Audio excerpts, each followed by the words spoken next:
I think one of the greatest pleasures of being here, especially in this position, is that the school has, since its inception way back in the early 1900s, been a very, very veteran-friendly school. The veterans are certainly adult learners, but they're a very unique group of adult learners whose entire ethos is service. They're usually very quiet, they sort of fly under the radar, but it doesn't take much for other students to pick them up as leaders. It's great because this is the first time in the last over 10 years that I left the military.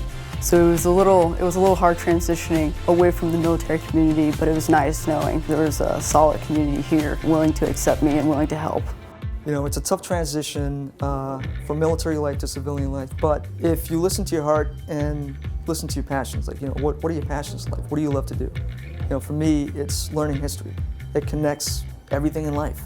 Well, the thing that initially attracted me to college was I was a paramedic in the Army, so I had a lot of opportunities to work with soldiers and see how drugs work. So I really became interested in how they're developed and how the drugs are made in a research setting. My name is Roehner.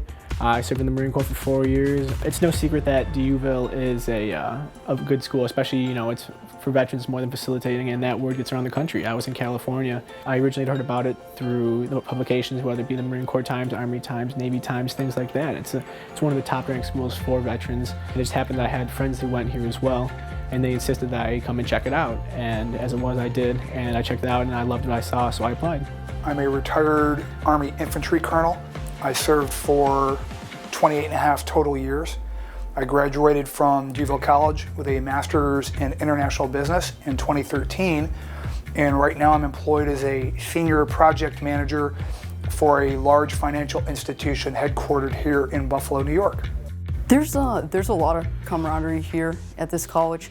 I see it within the majors, I see it within the groups, I see it within the class years, but I also see it within people themselves.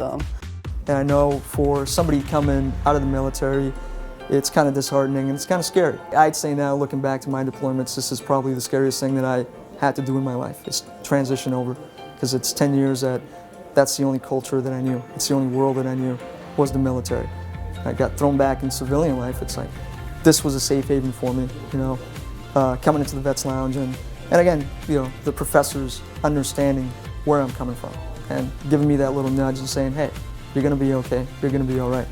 Our senior administration from our president on down really, I think, values what these young men and women have done for their country. It flows right into what our mission statement at the college is all about. It is completely for and about the service members finding employment, getting a better education, and gaining that opportunity that they've earned through their service out in the greater community.